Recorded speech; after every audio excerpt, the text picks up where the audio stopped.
മോഹൻലാൽ നായകനായി എത്തിയ Jithu Joseph cinema 16-ാം ദിവസം കടന്ന് 17-ാം ദിവസത്തിലേക്ക് കുതിക്കുമ്പോൾ ഒരുപാട് കണക്കുകൾ നമുക്കിവിടെ പറയാനുണ്ട്. അതിനു മുമ്പ് ചാനൽ സബ്സ്ക്രൈബ് ചെയ്തെന്ന കാര്യം പരിഗണിക്കണമെന്ന് അഭ്യർത്ഥിക്കുകയാണ്.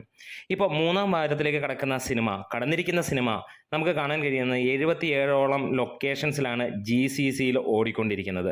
ഇനി നോർത്ത് ഇന്ത്യയിലേക്ക് ഒന്ന് ചെല്ലുകയാണെങ്കിൽ നോർത്ത് ഇന്ത്യയിലെ ഓരോ ആഴ്ചത്തെയും കളക്ഷൻ നോക്കുകയാണെങ്കിൽ ആദ്യ ആഴ്ച 92 ലക്ഷം രൂപ കിട്ടിയപ്പോൾ രണ്ടാമത്തെ ആഴ്ച 57 ലക്ഷവും 15-ാം ദിവസമായപ്പോഴത്തേക്ക് 15 ദിവസങ്ങൾ കൊണ്ട് നമുക്ക് നേടാൻ കഴിഞ്ഞത് 1,49 ലക്ഷം രൂപയുമാണ് എന്നുള്ളത് തന്നെയാണ്. നോർത്ത് ഇന്ത്യയിൽ ഗംഭീരമായിട്ടുള്ള ഒരു വിജയം തന്നെയാണ്. ഇനി അടുത്തതായിട്ട് നമുക്ക് ഒരു കിടിലൻ സംഭവം അങ്ങോട്ട് തീർക്കുകയാണ്. കുറുപ്പിൻ്റെ റെക്കോർഡ് തീർക്കാൻ പോകുന്നു എന്നുള്ളതാണ്. ഏകദേശം 460K ആയിരുന്നു കുറുപ്പ് നേടിയിരുന്നത് നോർത്ത് അമേരിക്കയിൽ നിന്നും. അത് ഉടൻ തന്നെ ഈ സിനിമ തകർക്കും എന്നുള്ളതിന് സംശയങ്ങളില്ലാതെ ആയിക്കൊണ്ടിരിക്കുന്നു. നേര് 75 കോടിയിലേക്ക് എത്തുന്നു എന്നുള്ളതാണ് മറ്റൊരു കാര്യമായിട്ട് നമുക്ക് ഹൈലൈറ്റ് ആയിട്ട് പറയാനുള്ളത്.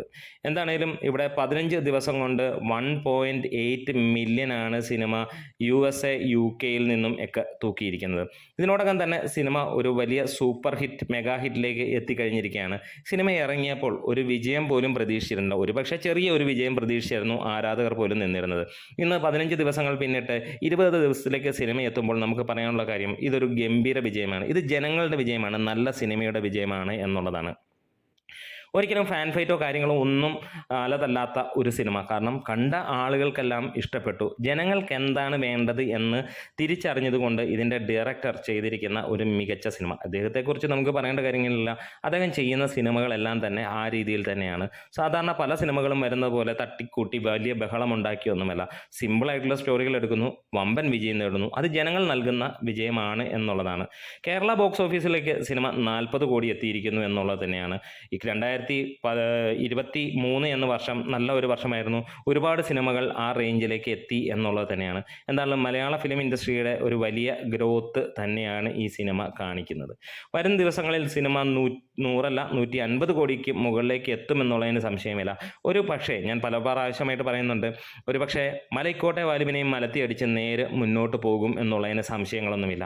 എന്തായാലും ജനങ്ങൾ ഏറ്റെടുത്ത ഈ ഒരു സിനിമ ഇവിടെ 50 ദിവസം തിയേറ്ററുകൾ ഉണ്ടാകുമെന്നുള്ളത് ഏറെക്കുറെ ഉറപ്പ് തന്നെയാണ്. കാരണം ഫാമിലീസിൻ്റെ ആവശ്യമാണ് ഇങ്ങനെയുള്ള സിനിമകൾ തിയേറ്ററിൽ നിൽക്കുക എന്നുള്ളത്.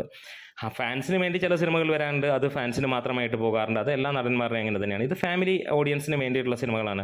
ഇതേപോലെയുള്ള സിനിമകൾ ഫാമിലി ചിലപ്പോൾ കുറച്ചും കൂടെ കഴിഞ്ഞിട്ട് കാണുന്നവരുണ്ടാവാം. കാരണം വലിയ ശല്യങ്ങളൊന്നുമില്ലാതെ സെക്കൻഡ് ഷോയ്ക്കോ അല്ലെങ്കിൽ ഫസ്റ്റ് ഷോയ്ക്കോ ഒക്കെ ഒന്ന് പോയിട്ട് തിരക്കും കാര്യങ്ങളൊന്നുമില്ല. അതായത് നോർമലി ഒരു 52 അല്ലെങ്കിൽ 40% ഒക്യുപ്പൻസിയിലൊക്കെ സിനിമ ഒരു സ്റ്റഡി ഓട്ടമുണ്ട്. അത് പണ്ട് കാലങ്ങളിലുള്ളവർക്ക് അറിയാം. ഒരുപാട് നാളുകൾ സിനിമ അങ്ങനെ നിൽക്കും. കാരണം ഫാമിലീസ് ആയിരിക്കും അതിൽ കൂടുതൽ കാണുന്നത്. അവിടെ കൂവലും ബഹളങ്ങളൊന്നുമില്ല. അവർ സ്വസ്ഥമായിട്ടിരുന്ന് സിനിമ കാണുന്ന പ്രേക്ഷകരാണ്. അവർക്ക് വേണ്ടി ഈ സിനിമ 50-ാം ദിവസം വരെ ഉണ്ടാകുമെന്ന് പ്രതീക്ഷിക്കുകയാണ്. എന്താണേലും കേരളത്തിൽ ഒരു വമ്പൻ വിജയമായ സിനിമ വേൾഡ് വൈഡ് ആയിട്ട് മോഹൻലാലിൻ്റെ ഒരു വലിയ തിരിച്ചു വരവിന് സാക്ഷ്യം വഹിച്ചു.